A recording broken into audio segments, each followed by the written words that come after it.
I, it's easy to picture it as this distant black and white chapter in a history book. But it was so much more than that. It was a seismic event, a cataclysm that didn't just end a war.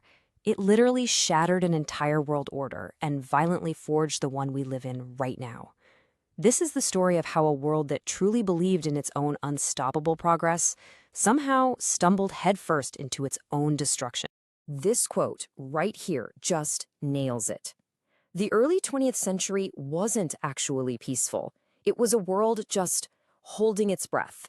Yeah, on the surface, everything looked calm, everything looked like progress, but underneath, all these immense pressures were building up, just waiting for a single spark to set the whole thing off. So let's dive into this world on the brink. I mean, you've got Europe at the absolute peak of its global power, but at the exact same time it was, as one historian put it, quietly preparing for its own destruction. So what does that actually look like? What was really going on? Well, it's this massive contrast, this split personality. That's the key to understanding everything. On the outside, Europe was all about confidence. This was the age of reason, science, booming industry, sprawling global empires. It looked unstoppable. But the reality, the interior life of the continent, it was gripped by fear and ambition. Nations were arming themselves like crazy. They were tangled up in this complex web of alliances that were supposed to keep the peace, but were actually tripwires. And all of it was fueled by this intense, simmering nationalism that basically pitted every empire against the other. So you've got a continent that's effectively a powder keg. All it needed was one little spark. And that spark came on a summer day in Sarajevo. It set off this unbelievable chain reaction, a domino effect that would just spiral completely out of control. And just look how fast it all unraveled. The assassination on June 28th, that's the trigger. Austria-Hungary, with Germany's full support, uses it as the perfect excuse to finally crush Serbia. But then Russia starts to mobilize its massive army to protect its allies Serbia. And that action triggers Germany's rigid, preset war plans, which leads them to declare war on both Russia and France. Then, to get to France, Germany invades neutral Belgium, and boom! That's what pulls the British Empire in. In a little over a month, a system that was designed to prevent a war had dragged the entire continent right into one. Now here's the crazy part. At the very beginning, there was this widespread and just tragically mistaken belief that this war would be some short, glorious adventure. You know the phrase, "the boys will be home by Christmas." You can just picture it, can't you? Parades filling the streets, people singing patriotic songs, a real sense of national destiny in the air. There was this almost universal illusion that modern armies and modern technology would deliver a swift, clean, decisive victory. No one, absolutely no one, was prepared for what was actually coming. And then, reality hit.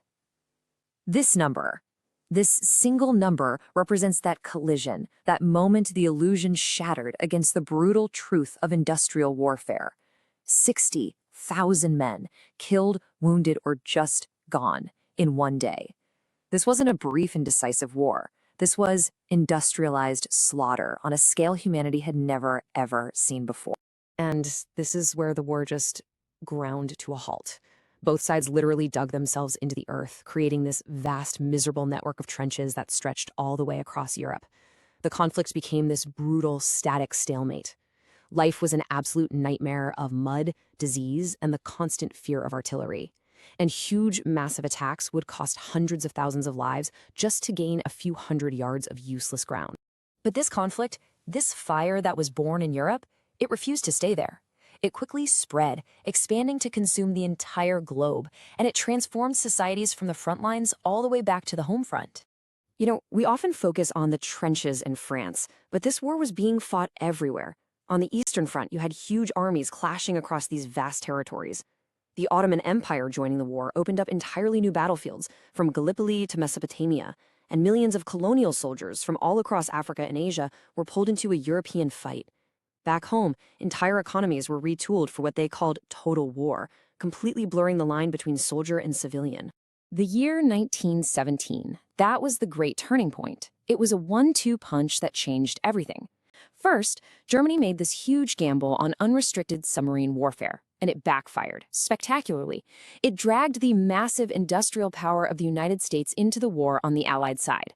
At the very same time, Russia, completely exhausted by the war, just collapsed into revolution and pulled out. And that allowed Germany to move all its forces to the west. The end was finally in sight. On November 11th, 1918, the guns finally fell silent. It was over. But the end of the fighting was not the beginning of a lasting peace. The treaty that followed would end up creating just as many problems as it solved. Okay, let's break this down. The Treaty of Versailles dismantled these old, massive empires, right? But in their place, it drew all these new borders that completely ignored ethnic realities, which created instant instability and resentment.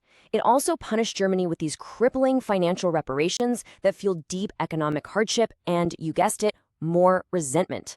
And so the war to end all wars, well, it created a peace so flawed, so harsh, that it laid the direct groundwork for an even more devastating conflict just 20 years later. So the ultimate legacy of the war was profound.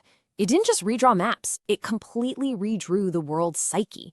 That whole 19th century belief in inevitable human progress, in reason and civilization, all of it was shattered, left to die in the mud of the trenches. Nothing would ever be the same again. And that's what we're left with, isn't it? This question. From the modern borders of the Middle East to the very nature of international diplomacy, the echoes of that single gunshot in Sarajevo are still with us, today.